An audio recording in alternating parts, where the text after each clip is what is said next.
Our first speaker, Edd, is joining us from Italy. Isn't technology an amazing thing? Is Edd in the room?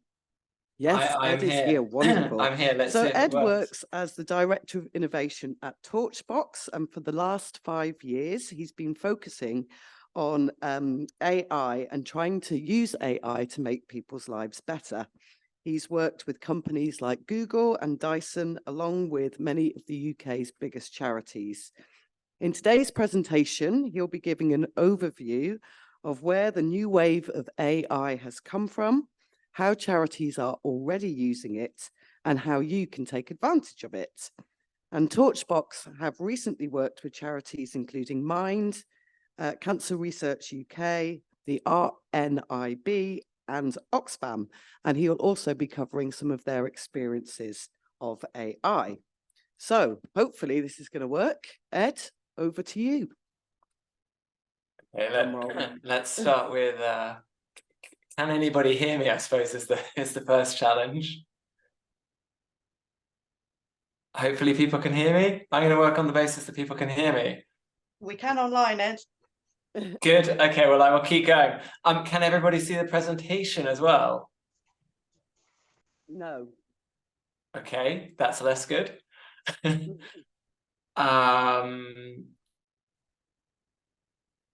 Let's try sharing that again. Yes. Yeah, we're in business. Okay, great stuff. Cool. Very good. Technical challenges averted. Good. Well, I can skip quickly through the introduction because I have been introduced, which is great. That's always helpful. I will introduce Torchbox though. I'm here on behalf of Torchbox. Torchbox is the first 100% employee-owned digital agency in the UK. That means that we have, well, with great power comes great responsibility because we're all owners, so we can't blame anybody if we make the wrong decisions. So we're certified B Corp. We are trying to make as big impact in the world as is possible as a company, and generally here to help charities, non-profits, educational organizations increase their impact digitally and non-digitally in the world. So over the next half hour, I would like us to see what opportunities there are with the world of AI. In order to do that, I'm going to take a step backwards to talk about what AI is, because I think to understand where we can work with AI, we need to have an understanding of where it's come from. I'm then going to give 3 very simple examples of how we've been using AI as Torchbox and with some of our clients, before doing some fancier, more exciting examples in the wider world. After I've gone through those, I'll quickly run through what I think lies ahead and then what you can do to handle this AI transformation that is coming for us, whether we want it to come for us or not. So with that, artificial intelligence. When we talk about artificial intelligence, very often what happens, and I'm as guilty as anybody else with this, we tend to talk about brand names, right? It's Anthropic's Claude, or it's OpenAI's GPT-4, or it's Google's Bard, GitHub's Copilot. That isn't very helpful for anybody who is coming new to this domain. And AI is a domain, it's a discipline. You can think of it like physics or history or English literature, whatever you want to think of within the world of academia. And AI has a very specific remit. It's wanting to make computers emulate in some way human intelligence. So whether that's learning and adapting, understanding language, speaking, seeing, planning and scheduling, automating things, or emulating some sort of deep expertise. So where are we now? Because clearly this has entered public consciousness in a very big way. But AI isn't new. AI has had 4 booms over the last 70 years. The first boom happened in the 50s, and to call it a boom is kind of overstating it. Within the world of artificial intelligence, they talk about the ice age of AI back in the 70s and 80s, where really nothing much was happening. Back in the 50s, people started to realize computers could do really smart things. Unfortunately, they got treated like glorified calculators, so it was all 2 + 2 = 4 kind of stuff. That continued into the 90s, and the only reason Kasparov got beaten at chess was because computation had increased so much that computers could, calculate many, many more 2 + 2 = 4s than Kasparov could, than humans could, but it wasn't really doing anything particularly intelligent. It was only once we got into the 2010s that stuff that could be classed as intelligence started appearing. The big breakthrough was what's called the transformer model, the T in GPT, which came out of Google. And the inspiration there was really thinking about our own human minds, mammal minds, and neural networks, and thinking how we make decisions in this world. And what the transformer model gave us is it enabled us to recognize and predict repeating motives and patterns. And if we sort of take a step back and think about our work on a day-to-day, quite a lot of what we're doing is identifying patterns, whether that's creating artworks by pattern matching pixels, whether that's writing digital programs by pattern matching code, music, DNA, text, all follow the same patterns and motives. And so, whereas within the second boom, we needed to have specialized models for all of the different pieces, suddenly the transformer allowed us to unify these into a single thing, which made them capable of a huge variety of tasks. So here we are, fourth boom, generative AI, generative artificial intelligence. And we can call this technology something that can generate new content based on patterns and structures learned from the data it was trained on. This is important. AI now can produce a Rembrandt without ever having seen a Rembrandt. You don't need to feed data in order to get the data out on the other side. And that's hugely exciting. It's also terrifying, which is why I paused there, because it's kind of lots of things that we thought were innately human, we suddenly realized, well, maybe they weren't quite so human. And some examples of these. So on the top left here is an award-winning photograph, which is not actually a photograph. It was created by a Berlin-based artist using DALL-E 2, and it won the Sony World Photographer Award before he admitted what he had done and retracted his artwork. On the bottom right, there's the new Beatles song, which would not have been possible without AI. They needed to separate John Lennon's audio vocals from the very intense piano in the background. And then in the top is some code being written. And other examples of things that we can now do with this, we can, simulate DNA, we can come up with novel structures. We can have Merkel and Obama having a holiday snap, eating their ice creams on the beach. We can generate 3D graphics from just taking a couple of photos of an object, and suddenly we've got these things that simulate the real world in the digital world. Now, I've been working in AI for 5 years, at least, and I guess as a practitioner, I've been involved for 5 years. As a kind of gormless bystander, I've been kind of interested in this world since Kasparov got beaten in chess back when I was a kid. This feels mind-blowing to me. This whole thing is terrifying, and very often when I speak to people, they don't really know where to start because it all feels so big. Whenever new technology pops up, we tend to anchor in on, okay, well, what are the Googles doing? What are the Microsofts doing? What are the people with the endless trillion-dollar budgets able to do? And that feels very alien from our world as charities, non-profit, and social innovators. So I'd just like to show 3 very simple examples of tools that we've created in the last few weeks that have value for us and our clients. They're not big, they're not flashy. In fact, I'm almost, considering how simple the user interfaces are, embarrassed to show them, but I'm going to show them anyway because I think they're interesting and give a sense of small things that you can do to generate value. So the first up is a tone of voice tool that we've put together. Now, tone of voice is very hard for voluntary organizations, for nonprofits, where we're dependent on lots of different people to contribute content to the organization, whether that's our annual review, whether that's a blog post, whether that's a TikTok video, whatever it might be. It's very difficult to make it all sound like it's come from a unified voice. So what we've been using GPT-4 here is to give it instructions. You can see, well, I hope you can see on the left-hand side. On the left-hand side, I've given an overall instruction for GPT-4 alongside background about the organization that I want it to generate content for.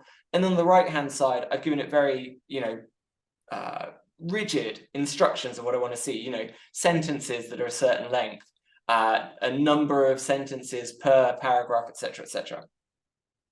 What we can then do is put some bullet points into a field, and the output is a completely plausible blog post that I might be able to post onto the website. Needs some editing, needs some copywriting additions to it, but broadly speaking, it follows exactly the instructions that I have given it. It isn't going to save your organization millions of pounds in the near future, but it probably will reduce the cognitive load of somebody that's trying to write something when writing isn't really what they're supposed to be doing. We're all juggling and wearing lots of hats, and anything that can make our individual day-to-day lives easier is no bad thing.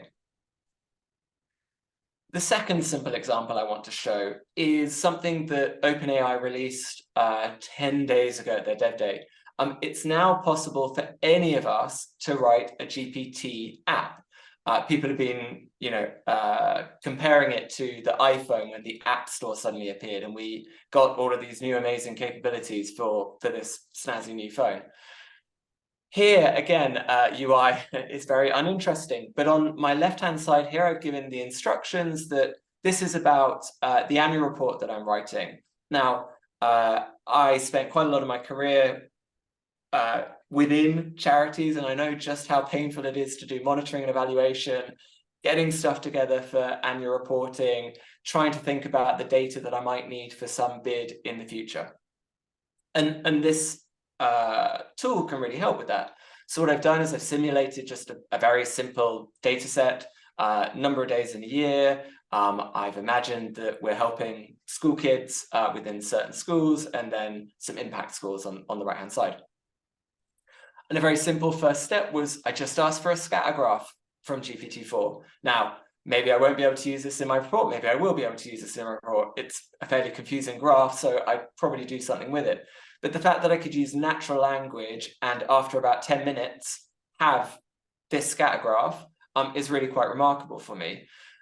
Likewise, and in fact, potentially even more remarkable for me, is the data set I set up to just be days. So 365 days in the year. What I've done here is I've asked it, can you average the impact scores I've had by month? And it's gone ahead and figured out, okay, yep, I understand what you were asking me for, and I understand how to do that calculation. And again, this isn't going to save you millions of pounds over the course of the year, but it is certainly going to make, filling in all those M&E forms slightly less painful. Another painful bit of the world is trying to think of advertising campaigns involving Google or Meta. There's always that tension of, okay, well, how much do we want to invest in a future campaign based on our historic campaigns? Again, a dead simple tool that we put together was, okay, let's think of a figure that we want to put in for a future campaign based on our historic campaigns. What are the patterns that AI can identify? And these are the ranges of probable outcomes based on the amount of money we're putting in. And that's really helpful just for, day-to-day decision-making of what to do. You may be sitting here thinking, okay, well, this person from Torchbox has been talking big chat about how we're in this fourth boom of AI, and so far all I've seen is a few fairly simple, complicated calculations that Google Sheets could have done with a little bit of time. I'm going to show you some more slightly snazzier examples of what other people are doing, what we've been doing as well, to hopefully show broader opportunities within this space and the diverse applications that AI is being used for. First up is Just Giving. So the problem that Just Giving identified was that people who write their own text, that they talk about their own story about why they're fundraising on Just Giving, raise 65% more than those people who don't. Despite that, 35% of people just pick the default story option. They don't engage with writing their own story or communicating why it is that they're engaging with fundraising for their cause. So much like our tone of voice tool that we put together, Just Giving has created a tool where you can enter in bullet points, and I'm sorry, I think it's cropped on the top left-hand side, but the user here has put in bullet points about what it is that they are wanting to raise money for, the cause, and why they're engaging with the cause. They get the option to enhance their story, and then they can step through enhancing it based on certain tone of voice, reducing the number of text, reducing the complexity. And it means that they can create a personalized experience for themselves within Just Giving and increase the impact of the money they're raising for the cause. The BBC is doing something similar around personalizing content. BBC is well aware about the media landscape becoming more and more fragmented, right? We're consuming data in different places, whether it's short form videos on TikTok, whether it's, not really paying attention to the newsfeed that's coming through on Twitter, whether it's just, friends sending things through WhatsApp. What the BBC has been experimenting with is summarization, simplification, and translation of their content to make it relevant to people when they're reading it at the moment they're reading it. And we've been doing something similar. We've been working with RNIB to support their helpline team. So their helpline team are taking lots and lots of the right information to the person at the right moment in time. Now that involves synthesization of lots of different data sources, which previously they were needing to do manually. What we were able to create was a system where someone on the helpline team would write a prompt, they'd ask a question, they'd say, what support may there be for someone with wet macular degeneration? That data would be sent to a large language model, and it would come back with a response. And importantly, it would show the sources of the response. And that's for two reasons. One is to give the team member confidence that what they're looking at is not a hallucination, right? That is a very real risk with these tools. But it also allows them to deep dive into the data if they need to. So it surfaces important information more quickly. The most important information for lots of charities is their donor information, and Greenpeace has been using AI to help them spot patterns within their donor and fundraising data. Greenpeace did a direct mail, and this is Greenpeace Australia, by the way, if that's important for people to know. Greenpeace Australia did a really interesting campaign using direct mail where they had probabilistic models using AI and their data to figure out, okay, who are the donors who are most likely to resonate with this campaign? How do we personalize these messages to best fit them, and how do we invest our time and energy in a certain subset of these people? Building relationships is something that AI can help with a lot.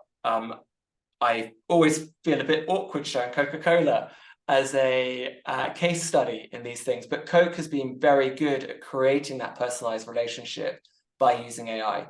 Here, this was their combination of work with OpenAI and DALL-E 3, where they allowed users to go onto an app and create artwork based around Coke. Barbie did something very similar.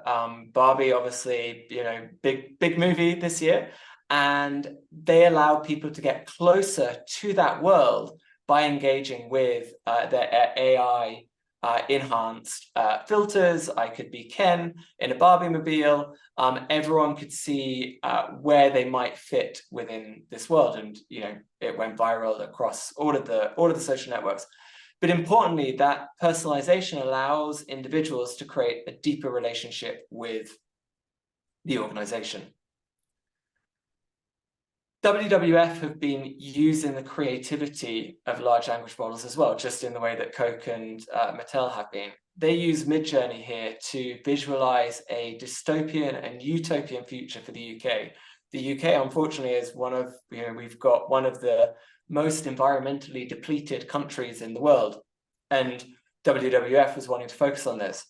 And the thing that I find fascinating about this campaign is this wouldn't have been possible a year ago, 18 months ago. WWF is a huge organization, right? But the cost of generating the amount of visuals that they put together for this campaign would have just been completely impossible, even for an organization of this size. AI allows us to enhance our capabilities and the creativity of what we can approach. And the Dogs Trust was another organization that have augmented their creativity. They did a tie-in with the coronation earlier this year. I hope that was when the coronation happened. Earlier this year, taking advantage of the media hype around it to focus attention on their mission and their vision for a better future for dogs.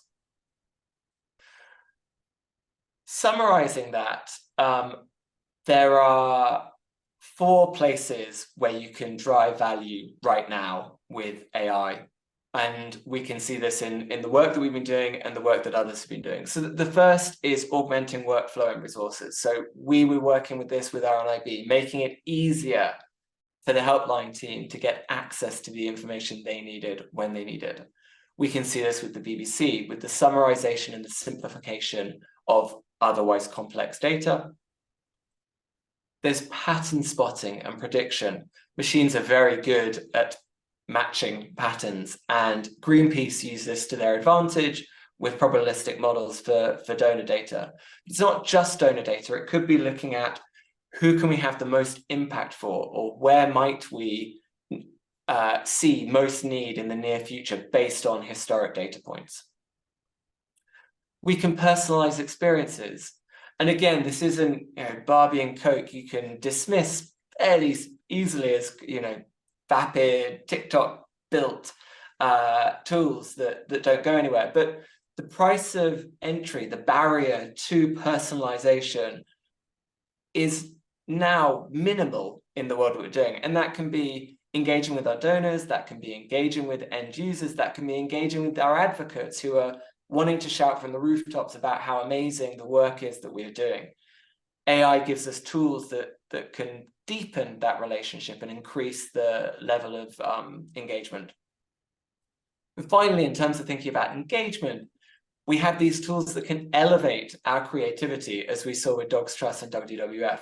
I originally trained as a designer, and it was a very long time ago, but the idea that I could have generated an image in minutes that may have taken me weeks continues to blow my mind every time I think about it. We've democratized access to a lot of creative tools.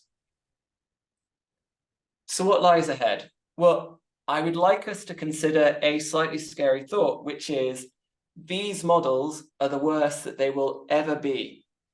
Even if they don't improve at all, the ecosystem that has built up around them is going to increase the capabilities of these tools, the value that we generate from them for years to come. But these models are going to improve. There's been literally trillions of dollars sunk into research and development to make these tools better. Now, Roy Amara was an American futurist. I think there's a lag between my slides changing. Roy Amara has appeared. Roy Amara was an American futurist, and he founded the Institute for the Future. His famous quote is that we tend to overestimate the effect of a technology in the short run and underestimate the effect in the long run. The takeaway for me from that is that this isn't changing overnight. I remember when GPT 3.5 was made much more easily accessible with ChatGPT this time last year, and I just expected everything to change from one day to the next. Of course, there's a lag. There is an inertia to everything that we do in our day-to-day life. But the long-term effect will be transformational. In 5 years' time, our ways of working, our culture in work, the things that we are producing will bear very little resemblance to what we're doing now. This is like, MIT researchers are likening this to a new industrial revolution. Even if it isn't on that scale, this is still definitely our mobile phone or social internet moment, and we need to engage with it as nonprofits, as voluntary organizations, and social innovators. So what can you do? Well, it's catching up with me. What can you do? I will wait for it to catch up with Stanford. What can you do? We need to engage with it. Non-engagement is not an option. I quite often have conversations with people who being polite, are trying to stick their head in the sand and sort of hoping it will all just go away and it won't be a problem in the future. We need to engage with it. And I believe we need to engage with it for the simple reason that the impact that we can create with these AI tools could be massive. You know, if we want digital for good, if we want to improve the world we live in, we now have some very powerful tools to help us with that. I mentioned the MIT researchers earlier. They talked about increasing efficiency by 50%, right? The second industrial revolution was 30%. The internet increased productivity by 10%. If AI can create even a fraction of that, they're hugely valuable tools to us. But of course, they come with big risks. Everyone on this phone call would have heard about the biases, about the problems that AI may bring to our world. So I think there are 3 principles to take away before I hand over to the next speaker, and don't run over because this is a jam-packed afternoon. I'm really excited to hear all the other talks. But 3 principles to leave you with before I hand over. The first, you need to understand and unpack what AI means for you, your organization, the people you work with. It was why I covered the background of AI at the beginning of this presentation. It's important to understand the capabilities of what it might mean for you in your organization. So that's thinking about the problems it may solve, but it's also thinking about some problems that it may create. If this is speaking entirely from Torchbox, we were at the beginning of the year thinking, well, if this can generate code and most of our business is writing code, does that mean that we go out of business in the not too distant future, right? This is great that we can do things more quickly now, but maybe we cease to exist in the not too distant future. There can be secondary order consequences to the work that we're doing, and it's important to unpack that within your organization. Experiment. Sometimes when I talk about experimentation, I get the sense that people believe I mean give the intern something to go away and do something small with in the corner, and maybe they'll find something interesting. That isn't what I mean. We're in a fundamentally fast-moving, complex, fairly chaotic world. New capabilities, new tools, new systems coming on stream daily, certainly weekly at the moment. And the only way to handle that speed is to experiment, and is to think about how you can create value on a small scale to then scale it up and create impact as you validate that it is creating real value for either your organization or the people that you're working with. The third principle is about the people you're working with. We need to create conditions where everybody can flourish. I mentioned how scared I am sometimes about these new technologies. There is a fear around what may happen in the future, and the way to empower people is to give time and space to explore, to make mistakes, to get formal learning and development training if budgets will stretch that far. But we need to approach these things responsibly, and we need to make sure that there is space for everybody to be involved with it. I mentioned earlier about enhancing creativity, and the fact that what previously, when I was working as a designer might have taken me 2 weeks can now be done in a couple of hours. That doesn't mean that I, as the designer, have been replaced. It means that I, as the designer, have had my abilities augmented, and I can dig into thornier, more complicated problems to generate more value for the people that I'm working with. I think that's really important, that we make time and space for everybody to explore these things. That's everything from me. With that, I think I'm handing directly across to Claire, and I am 3 minutes ahead of schedule, which hopefully will be a benefit to us all through the afternoon. Thank you so much for inviting me here and listening to me for the last half hour. Really excited to hear everyone else talk this afternoon, and looking forward to speaking to everyone else later. Right. Wow. Everybody's mind blown? Yeah, good. Great start there. Thanks very much, Ed.